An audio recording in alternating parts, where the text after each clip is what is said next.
भाइयों, हमारे देश में मज़दूर जो तबक़ा है वो शोषण का शिकार है।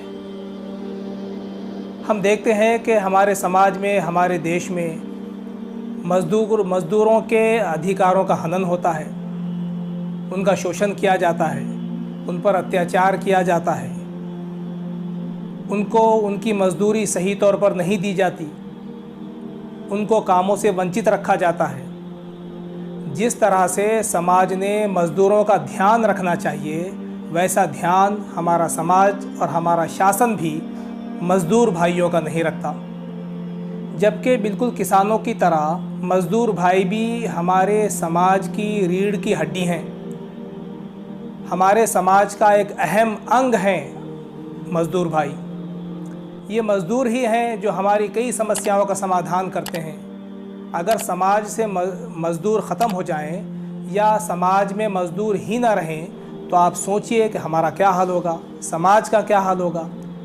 कई कारखाने हैं, कई चीज़ें हैं जो मज़दूरों पर निर्भर करती हैं। समाज और घरों के कई काम हैं जो मज़दूरों पर निर्भर करते हैं। तो हम सबको मिलकर, पूरे समाज और देश को मिलकर और शासन को भी मज़दूरों का ध्यान रखना चाहिए और इस बात की पूरी कोशिश की जानी चाहिए कि ये जो गरीब और मेहनतकश तबक़ा है, इसके अधिकारों का हनन ना हो, ये शोषण का शिकार ना हो, इस पर कभी कोई अत्याचार ना हो, इसको हमेशा इसके अधिकार मिलें। जितनी मज़दूरी वो करता है बराबर उसकी मज़दूरी उसको मिले, कोई उस पर अत्याचार और जुल्म न करने पाए। और ऐसे नियम हम बनाएं, ऐसे कानून हम बनाएं कि जिससे मज़दूर तबक़े का फ़ायदा हो। ऐसे कानून शासन न बनाए जिससे मज़दूर और गरीब से गरीब होता चला जाए या उसके अधिकारों का हनन होता चला जाए। तो बहुत ज़रूरी है कि एक ऐसे समाज का निर्माण हो जिसमें मज़दूरों का शोषण न होता हो। एक ऐसे समाज का हम निर्माण करें जिसमें मज़दूरों के साथ अच्छा व्यवहार किया जाता हो, उनको अच्छी नज़रों से देखा जाता हो, उनका सम्मान किया जाता हो, आदर किया जाता हो, उनको नीच नज़रों से नहीं देखा जाता, जिनको ग़ुलाम नहीं समझा जाता, जिनको केवल नौकर नहीं समझा जाता, बल्कि उनको इंसान समझकर उनके साथ व्यवहार किया जाता है। ऐसे समाज का निर्माण हम सब देशवासियों का कर्तव्य है। देखिए, प्रेषित मोहम्मद सल्लल्लाहु अलैहि वसल्लम ने ये बात इरशाद फरमाई है कि जब मज़दूर अपना काम पूरा कर ले तो उसको उसकी मज़दूरी पूरी मिलनी चाहिए।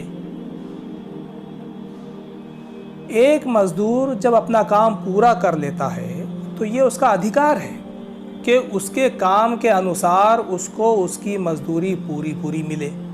इसलिए प्रेषित मोहम्मद सल्लल्लाहु अलैहि वसल्लम ने अपने एक मशहूर हदीस में, यानी कि उपदेश में, ये बात फरमाई है कि मज़दूर की मज़दूरी उसका पसीना सूखने से पहले अदा कर दो।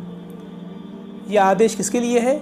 ये आदेश उन लोगों के लिए है जिनके पास मज़दूर काम करते हैं, चाहे वो घर का मामला हो, समाज में हो, फैक्ट्री के अंदर हो, कारखानों के अंदर हो, या वो मज़दूर कहीं भी काम कर रहा हो, तो उसके लिए ये आदेश है कि मज़दूर की मज़दूरी उसका पसीना सूखने से पहले, अर्थात जितनी जल्दी हो सके उतनी जल्दी उसकी मज़दूरी हमको अदा करनी चाहिए।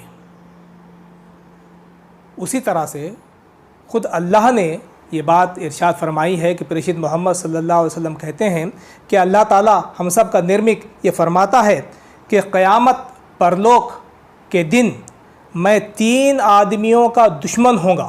अल्लाह ताला हमारा निर्मिक परलोक जीवन में 3 आदमियों के दुश्मन होगा।